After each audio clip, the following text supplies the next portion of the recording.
Adil gələndəsə sən deyirsən ki, şahidin var. İndi mən heç Adilin də tərəfdarı deyiləm, amma bilirəm ki, Adil gəlib Haqqa daha yaxındılar. Və Adilin hələ deməyi, niyə görə hələ misal üçün bəzi yerlərdə belə deyib, bəzi yerlərdə. Ona görə Adil haqqı deyib ki, məsəl, amma eşitəndən sonra ki, o stukaçlar var idi, gidib stukalıq eləyirdilər, çatdırırlar qamətə ya. Ona görə sonra sözündən dönür, bilirdi ki, o qamət ona problem eləyəcək. Elədi də, başa düşdün. Ona görə o yaxın qardaşlara haqqı deyirdi, necə var, lazımdır, hələ deyirdi.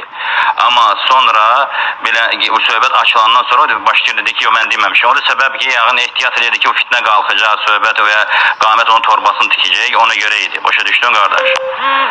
Sən indi bilmə, sənin başın girən yer deyil də qardaş bu məsələlər. Sən o ki, dini öyrən və böyük alimlərdən birbaşa dəllər, böyük alimlərdən götür. Uşaqdan yox.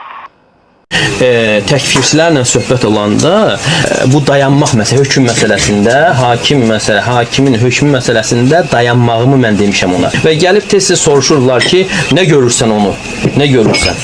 Və buna da hər dəfə belə deyəndə və başqa şeylər gətirirlər. Bəs o filan şeydir, filan şey, hansı ki, yəni əməl olaraq özü-özlüyündə nədir? Küfrü əməllərdir. Yəni nə müsəlmandır, nə də kafir. Belə şey olar. Belə şey olar, nə müsəlman, nə kafir. Onda nə? Onda nə? Nə deyilir ona? Mu'təzilə qidəsidir.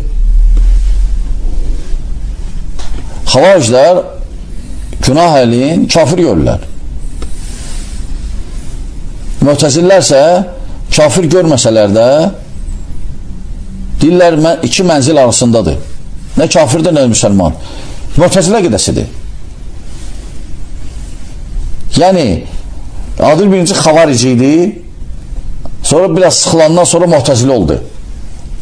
Dedi, dayanıram.